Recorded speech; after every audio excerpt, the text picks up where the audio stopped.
بسم اللہ الرحمن الرحیم۔ السلام علیکم۔ درباری ٹی وی یوٹیوب چینل پر آپ سب کو خوش آمدید کہتے ہیں۔ میرے ماں باپ اس دنیا میں نہیں تھے۔ میری عمر 16 سال تھی۔ میں اپنی دادی کے ساتھ ہی رہتی تھی۔ ہمارے گھر میں زیادہ لوگ نہیں تھے۔ میرا ایک چاچا تھا جو غیر شادی شدہ تھا اور ہم لوگ ایک گاؤں میں رہتے تھے۔ میری دادی کا کہنا تھا کہ 1-2 سال تک تیری شادی کروں گی تو میری ذمہ داری بھی ختم ہو جائے گی۔ میری دادی بہت اچھی تھی، میرا خیال رکھتی تھی۔ میرے چاچا کافی سخت مزاج تھے۔ وہ مسجد کے امام تھے، کہیں آنے جانے نہیں دیتے تھے اور گھر میں بھی کافی پابندیاں لگا رکھی تھی۔ میرے چاچو گھر میں موبائل بھی رکھنے نہیں دیتے تھے، ٹی وی بھی لگانے نہیں دیتے تھے، کسی سے دوستی کرنے نہیں دیتے تھے، اچھے کپڑے پہننے سے منع کرتے تھے کہ اس کی کون سی شادی ہو گئی ہے جس نے سج سنور کے اپنے شوہر کو دکھانا ہے۔ کسی ضرورت کا خیال نہیں کرتے ہیں۔ دادی سمجھاتی تھی لیکن مانتے نہیں تھے۔ پھر دادی کہتی تھی کہ 1-2 سال کی بات ہے، پھر تیری شادی ہو جائے گی، تو اپنے شوہر کے گھر چلی جائے گی، وہاں جیسے چاہے گی ویسے رہے گی، تیرا چاچا تو ہے ہی ایسا، تو اس کی باتوں کو دل پر نہ لیا کرو۔ ویسے یہ الگ بات ہے کہ میرے چاچا کو امام مسجد کا کام ملے ہوئے 1 مہینہ ہی ہوا تھا۔ اس سے پہلے بھی وہ مولوی تھے، لیکن صرف اپنی حد تک۔ انہوں نے گھر میں ایسی باتیں کر کے میری دادی کو بھی اسی طرح بنا دیا تھا۔ میری دادی کہتی تھی کہ زوال کا ٹائم ہوتا ہے تو کمرے سے باہر نہیں نکلتے۔ زوال کا ٹائم ظہر کی نماز کے بعد اور عصر کی نماز سے پہلے تک ہوتا ہے۔ اس میں وہ کہتی تھی کہ کوئی کام بھی نہ کرو، کوئی چیز بھی نہیں پکانی، اور بس اپنے کمرے میں آرام سے بیٹھ جانا، ہو سکے تو بے شک سو جانا، لیکن نماز سے پہلے اٹھ جایا کرنا۔ یہ وہ ٹائم ہوتا تھا جس میں گاؤں میں بھی زیادہ تر لوگ نظر نہیں آتے تھے۔ وہی لوگ جو دکان پہ بیٹھے ہوتے تھے یا پھر وہ بھی دکان بند کر کے گھر چلے جاتے تھے۔ پورا گھر سائیں سائیں کرتا تھا، لیکن ایک دن گاؤں میں شور پڑ گیا۔ عصر کی اذان ہوئے تھوڑا وقت گزرا تھا کہ تھوڑی دیر بعد ایک جنازے کا اعلان ہو گیا۔ جب نام سنا تو حیران رہ گئی، یہ تو ہمارے محلے کی لڑکی تھی، اور وہ بھی جوان جہاں۔ میں اور میری دادی فوراً اس کے گھر پہنچ گئے۔ لڑکی کے گھر میں تو کہرام مچا ہوا تھا۔ جوان موت پر ویسے بھی بہت افسوس ہوتا ہے۔ اچھی پیاری لڑکی تھی، اس کی منگنی بھی طے ہو چکی تھی۔ نہ جانے اس کو کیا ہوا کہ وہ اس دنیا سے ہی چلی گئی۔ پوچھنے پر پتہ چلا کہ کوئی پتہ نہیں کیسے مری ہے، لیکن اب اس دنیا میں نہیں ہے۔ اگلے دن بھی ہم لوگ گئے، اس کے ماں باپ سے تو بات نہیں ہو پا رہی تھی۔ وہ ہمارے ہمسائے بنتے تھے، اس لیے ہم لوگ بھی بڑے اداس تھے۔ میری بھی لڑکی سے بات چیت تھی، کبھی کبھی چھت پہ ایک دوسرے کو دیکھ لیتے تھے تو دور سے سلام کر لیا کرتے تھے۔ آنے جانے سے تو چاچا نے منع کیا ہوا تھا۔ ایک قریبی رشتہ دار سے تھوڑی بہت بات ہوئی ہے، انہوں نے کہا کہ کیسے ہوا یہ سب کچھ، تو اس نے کہا کہ کوئی پتہ نہیں ہے۔ اپنے کمرے میں لیٹی ہوئی تھی، جب ماں بلانے کے لیے گئی کہ بیٹی چائے بنا دے تو اس نے آگے سے جواب نہیں دیا۔ جب بیٹی کو ہاتھ لگایا تو اس کا وجود بالکل ٹھنڈا پڑا ہوا تھا اور وہ بیچاری نیند میں ہی اس دنیا سے چلی گئی۔ میری دادی حیران رہ گئی اور میں بھی۔ میری دادی کا کہنا تھا کہ لگتا ہے کوئی سایہ ہو گیا ہوگا اس پہ، اسی نے جان لے لی ہوگی اس کی، ورنہ جوان لڑکی تھی، اس کو کون سا کوئی بیماری تھی۔ سارے گاؤں والے یہی کہہ رہے تھے کہ اذان ہوئی ہے اور 2 منٹ بعد لڑکی بیچاری فوت ہو گئی۔ رات ہوئی تو میں نے دیکھا کہ میرے چچا ادھر ادھر پھر رہے تھے، ان کو نیند نہیں آ رہی تھی۔ میں پانی پینے کے لیے اٹھ گئی تھی تو سوچا پوچھ لوں، شاید کسی چیز کی ضرورت ہو۔ بس میرا پوچھنا تھا کہ انہوں نے مجھے ڈانٹنا شروع کر دیا۔ انہوں نے کہا کہ تجھے کیا ضرورت ہے میرے معاملے میں بولنے کی، میں جاگ رہا ہوں تو میری مرضی، مجھے کچھ چاہیے ہوگا تو میں خود لے لوں گا، دوا ہو جا، اپنے کمرے میں جا کے سو جا۔ میں حیران رہ گئی۔ میں نے کہا کہ میں نے کیا کیا تھا، میں نے تو صرف پوچھا تھا۔ مجھے ویسے اپنے چچا سے بڑا ڈر لگتا تھا۔ میری آنکھوں میں آنسو آ گئے، میں اپنے کمرے میں سو گئی اور صبح کسی کو یہ بات بھی نہیں بتائی۔ لیکن اگلے دن پھر کچھ ایسا ہوا کہ ہم لوگ حیران رہ گئے۔ اگلے دن بھی یہی ہوا کہ جیسے ہی عصر کی اذان ہوئی، ایک گھر سے اچانک سے چیخنے چلانے کی آوازیں آنے لگی۔ جب بہت سارے لوگ ایک ساتھ مل کے رو دو رہے ہوں تو آواز آس پاس گونج جاتی ہے، اور یہ آواز بڑے قریب سے آ رہی تھی۔ میری دادی نے مجھے کہا کہ ذرا اوپر جا کر دیکھ یہ آواز کس گھر سے آ رہی ہے۔ جب میں نے چھت پر جا کے دیکھا تو میرے قدموں تلے سے زمین نکل گئی، سامنے والے گھر سے آ رہی تھی۔ ان کے گھر میں ماتم پڑا ہوا تھا اور عورتیں اپنے آپ کو پیٹ رہی تھی اور رو رہی تھی۔ میری دادی نے کہا کہ توبہ، یہ کیا ہو گیا؟ ایک جنازہ کل اٹھا اور آج پھر سے یہی سب ہو گیا، وہ بھی اسی ٹائم پہ۔ ہم لوگ پھر وہاں پر گئے اور یہاں بھی یہی معاملہ تھا کہ ایک جوان لڑکی اس دنیا سے چلی گئی تھی۔ 7 بھائیوں کی اکلوتی بہن تھی۔ اس کے ماں باپ نے اسے بڑی منتوں مرادوں سے مانگا تھا۔ اس کے باپ کو بیٹی کا بہت شوق تھا، باپ تو بیچارہ سکتے میں چارپائی پر پڑا تھا اور ماں کا بھی رو رو کر برا حال ہو رہا تھا۔ میری آنکھوں میں بھی آنسو آ گئے۔ یہ لڑکی تو میری جتنی تھی، ہم لوگ اسکول میں ساتھ پڑھا کرتے تھے۔ لڑکی کو دیکھ کر ایسا لگتا تھا کہ جیسے سو رہی ہے، نہ اس کے جسم پر کوئی نشان تھا اور نہ ہی اسے دیکھ کر لگتا تھا کہ وہ بیمار رہی ہوگی۔ بیچاری کے ماں باپ بہت رو رہے تھے۔ میرا تو وہاں بیٹھ کے دل ہی خراب ہونے لگا۔ میں نے دادی سے کہا کہ چلتے ہیں یہاں سے، ہم ان کے لیے ویسے بھی کچھ نہیں کر سکتے تھے۔ گھر آئے تو میری دادی نے میرے چاچو کو کہا کہ وہ جمال کی جوان بیٹی بیچاری دنیا سے گزر گئی ہے، تو ذرا ان کے گھر چلا جا، ہم سائے ہیں، کوئی کام ہوگا تو کر لینا۔ اس نے کہا کہ میرا تو اذان کا ٹائم ہونے والا ہے اور اب میں کیا کر سکتا ہوں، ان کے 7 جوان بیٹے ہیں، وہ مل جل کر لیں گے کوئی کام، ہم سائے ہیں تو کیا کروں، جا کر 2 سے 4 ہزار پیسے نہ دے آؤں ان کو۔ میری دادی نے کہا کہ کس طرح کی باتیں کر رہا ہے، اللہ کا نام لیتا ہے، اللہ کی مسجد میں اذان دیتا ہے، تیرا دل اتنا سخت کیوں ہے؟ بیچاروں کی جوان بیٹی مر گئی جس کو انہوں نے نہ جانے کتنی ہی منتوں مرادوں سے مانگا تھا، تیرے دل میں ذرا سا بھی دکھ نہیں آیا؟ اس نے کہا میرے دل میں کون سا دکھ ہے، میری کوئی کیا کچھ لگتی تھی، مر گئی تو مر گئی۔ میرا چاچو گھر سے نکل گیا اور مغرب کی اذان دینے چلا گیا۔ اگلے دن بھی ہم لوگ ان کے گھر گئے تھے۔ ہم لوگ ان کے لیے کچھ نہیں کر سکتے تھے، لیکن گھر میں تھوڑے بہت کام کرتے رہے، ان کو تسلی دیتے رہے۔ میری دادی بڑی پریشان تھی، رات کو بیٹھی تھی تو کافی ڈری ہوئی لگ رہی تھی۔ میں نے کہا کہ کیا بات ہے؟ کہنے لگی کہ 2 دن میں 2 جوان لڑکیوں کے جنازے اٹھ گئے گاؤں سے، آج تک ایسا نہ ہوا، کوئی نہ کوئی مسئلہ ہے۔ میں نے کہا کہ میں آپ کی بات کا مطلب نہیں سمجھی۔ دادی نے کہا کہ خود سوچو، ان دونوں بچیوں کو کچھ بھی نہیں تھا، پھر وہ اس دنیا سے کیسے چلی گئی؟ جوان بندے کو ہارٹ اٹیک بھی نہیں آتا، کوئی نہ کوئی گڑبڑ ہے، یہاں تو اس گاؤں میں کوئی پرچائی آئی ہوئی ہے جو جوان لڑکیوں کو نگل رہی ہے۔ میں یہ سن کر حیران رہ گئی کیونکہ میں بھی تو جوان لڑکی تھی، مجھے ڈر لگنے لگا۔ میں نے کہا کہ دادی کہیں میرے ساتھ کچھ ایسا نہ ہو جائے۔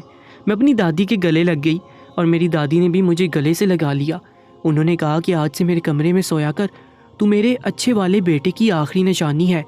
میرا چاچا گھر میں آیا اور اس نے ہماری آخری بات سن لی تو میرے چاچے نے کہا سارا گاؤں تو پاگل ہو گیا ہے، میرے گھر والے تو پاگل نہ ہوں، جہاں بھی جاؤں یہی باتیں ہو رہی ہیں کہ 2 دن میں 2 جنازے اٹھ گئے ہیں، کوئی نہ کوئی چکر ہے، لڑکیوں نے ہو سکتا ہے خودکشی کر لی ہو۔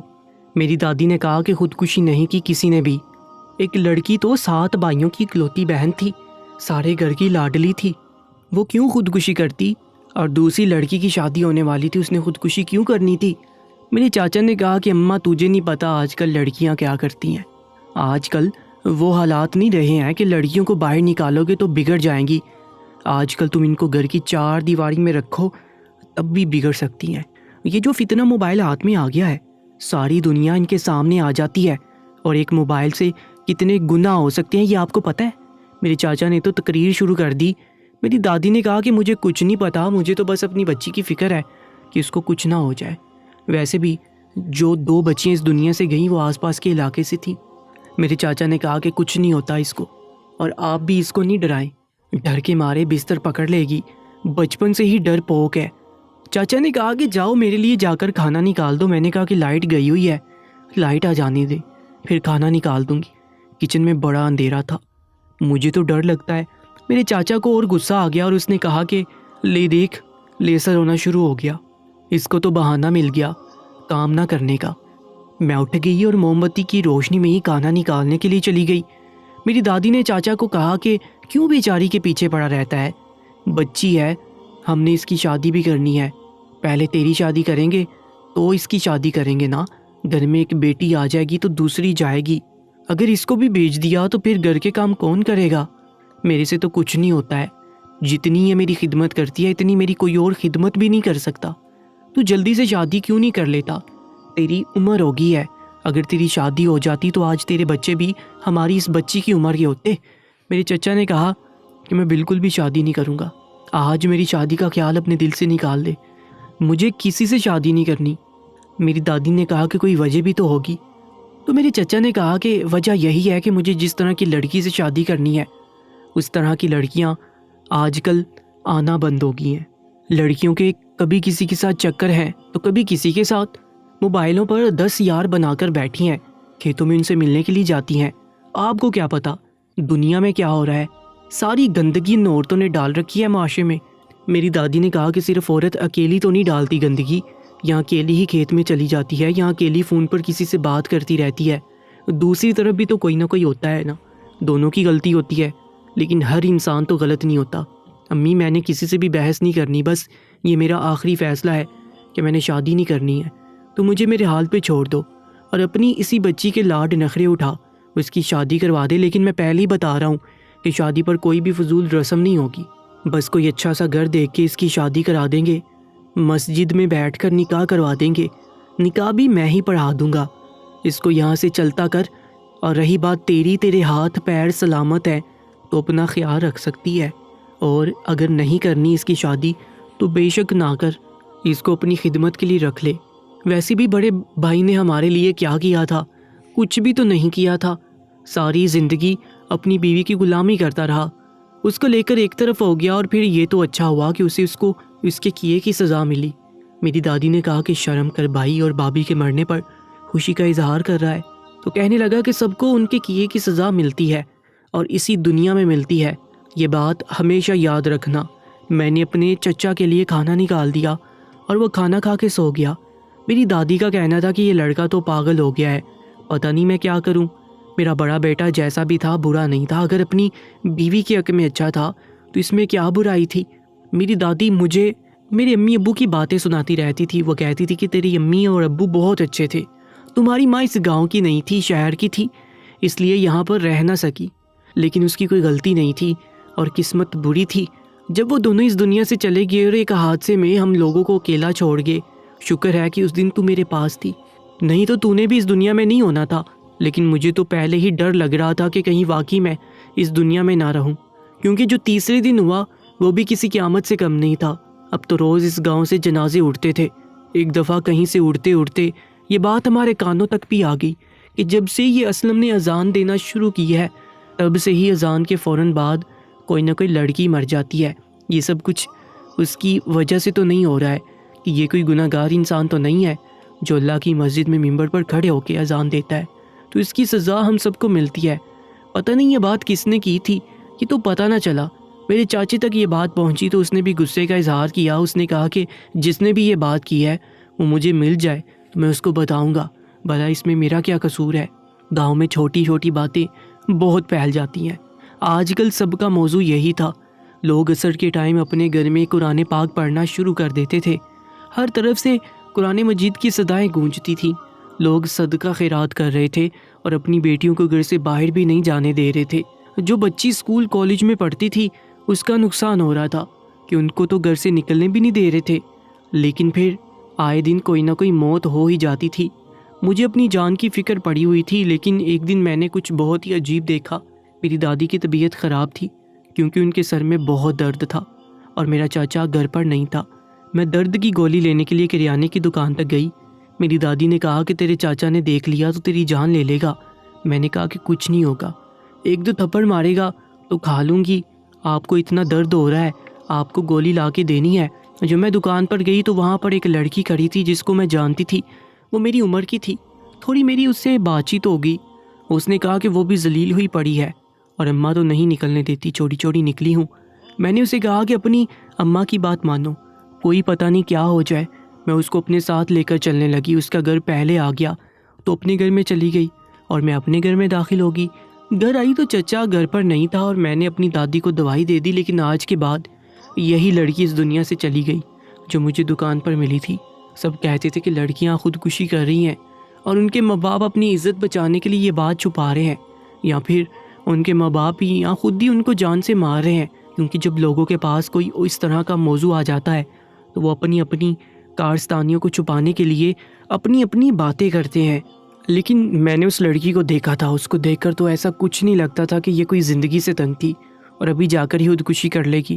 یہ تو میرے ساتھ ہنسی مذاق بھی کر رہی تھی۔ ہمارے گاؤں میں خوف و ہراس پھیل چکا تھا، یہ گاؤں ایسا بن گیا تھا کہ جیسے اب یہاں کوئی بھی نہیں رہتا ہے، کون کس ٹائم نکلتا تھا کس ٹائم آتا جاتا تھا کسی کو پتہ نہیں چلتا۔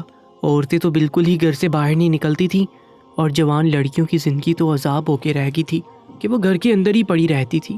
میرے ساتھ تو پہلے یہ سب ہوتا تھا، اس لیے مجھے اس بات سے زیادہ فرق نہیں پڑ رہا تھا، لیکن واقعی حالات بڑے ہی خراب تھے۔ ایک دن میں نے اپنے چچا کو کسی سے فون پر بات کرتے ہوئے سن لیا۔ ہمیں تو وہ گھر میں فون رکھنے نہیں دیتا تھا، لیکن اس کے پاس فون تھا جس پر وہ دن بھر عجیب و غریب قسم کی خبریں سنتا رہتا تھا، اور اس کا یہی کام ہوتا تھا، ادھر سے الٹی سیدھی خبریں سننا کہ بیٹے نے ماں کو مار دیا، بہن نے باپ کو مار دیا، بھائی نے بہن کو مار دیا، اور نہ جانے کیا کیا۔ اس طرح کی خبریں ہمیشہ سنا کرتا تھا۔ آج کسی سے فون پر بات کر رہا تھا، کہہ رہا تھا کہ فکر نہ کرو، میں ہوں نا یہاں پہ، اور آہستہ آہستہ ساری گندگی ختم ہو جائے گی۔ تمہیں تو پتہ ہے جہاں پر بیوقوف لوگ رہتے ہیں وہاں پر کوئی کسی پر شک نہیں کرتا۔ یہ تو کہتے ہیں اس گاؤں میں کوئی چڑیل آ گئی ہے، یا پھر کوئی بھوت آیا ہوا ہے، یا پھر کوئی جن ہے جو جوان لڑکیوں پر عاشق ہو کر ان کو ختم کر رہا ہے۔ اتنے بیوقوف لوگوں کی عقل میں وہ ساری باتیں نہیں آنی۔ جو کوئی سمجھدار انسان ہوتا تو پہلے ہی سمجھ جاتا۔ اس لیے مجھے کسی سے ڈرنے کی کوئی اجازت نہیں ہے۔ جو ہو رہا ہے اچھا ہو رہا ہے۔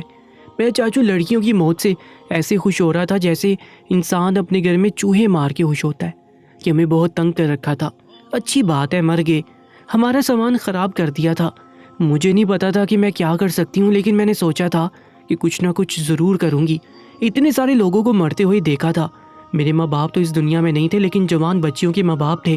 وہ جیسے ان کے لیے رو رہے تھے۔ ابھی تک 5 لڑکیاں اس گاؤں سے رخصت ہو چکی تھی، اور کچھ کے بارے میں بتایا گیا تھا کہ وہ نظر نہیں آ رہی ہیں، لیکن ان کے ماں باپ یہ بتانے سے بھی گھبرا رہے تھے کہ وہ مر گئی ہیں یا نہیں، ورنہ تو لوگ ان کے بارے میں نہ جانے کیا باتیں کرتے، ان کو مرنے کے بعد بھی نہیں چھوڑتے۔ آس پاس کے علاقوں میں ایسی خبریں آئی تھیں، اب یہ نہیں پتا تھا کہ سچی تھیں یا جھوٹی تھیں، لیکن بہت سی جانیں چلی گئی تھی۔ اس بات میں کوئی شک نہیں تھا۔ میں نے سوچ لیا تھا کہ اس کا پیچھا کروں گی اور پتہ کروں گی کہ یہ کیا کرتا ہے، اس کی کیا روٹین ہے۔ یہ کرنا میرے لیے بہت مشکل تھا۔ مجھے تو گھر کے دروازے تک جانے کی اجازت نہیں تھی۔ پہلے سوچا کہ دادی کو بتا کر ان کو اعتماد میں لے لوں، لیکن میری دادی تو میری اتنی فکر کرتی تھی کہ انہوں نے کہنا تھا کہ کوئی ضرورت ہی نہیں ہے، ویسے بھی ان حالات میں مجھے باہر کیوں نکلنے دیتی۔ اس لیے میں نے سوچ لیا کہ میں کسی کو بھی نہیں بتاؤں گی، لیکن کچھ نہ کچھ ضرور کروں گی۔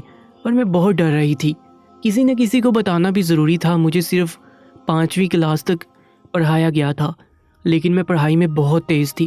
میں اپنے اسکول کے پرنسپل کے پاس چلی گئی، جو مجھے بیٹی کہتے تھے۔ وہ ساری لڑکیوں سے بہت شفقت سے پیش آتے تھے۔ میں نے ان کو جا کے سارا معاملہ بتا دیا۔ انہوں نے کہا کہ بیٹا تمہیں شک ہو رہا ہے۔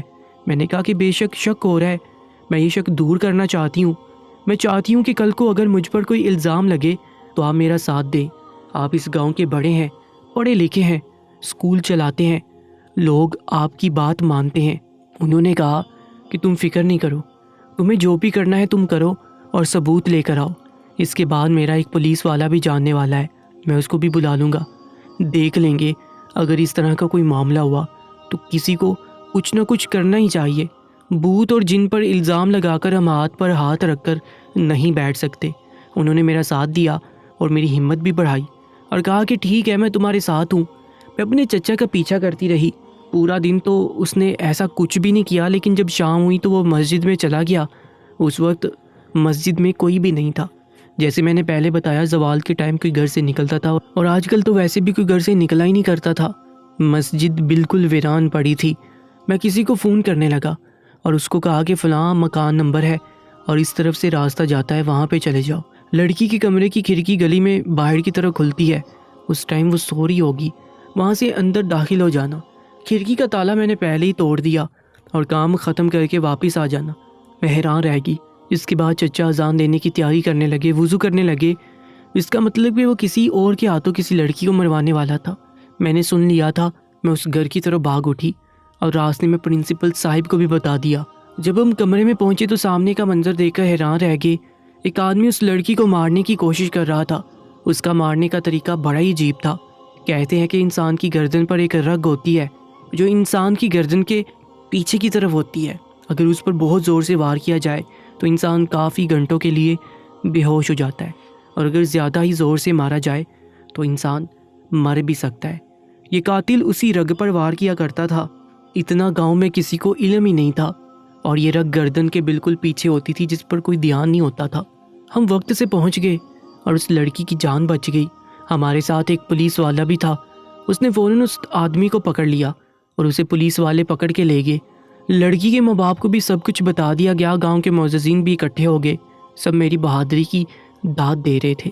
تھوڑی دیر کے بعد پولیس نے اس آدمی سے پوچھ تاچھ کی اور پھر ہمیں سب کچھ بتایا۔ اس نے کہا یہ میرے چاچو کا بہت ہی گہرا دوست ہے اور یہی سب کچھ کرتا تھا، ثواب کے لیے کرتا ہے۔ ان کے کہنے پر وہ پہلے ہی لڑکی کو دیکھ لیتے تھے اور پھر پلان بنانے کے بعد لڑکی کو مار ڈالنے کے لیے بھیج دیتے تھے۔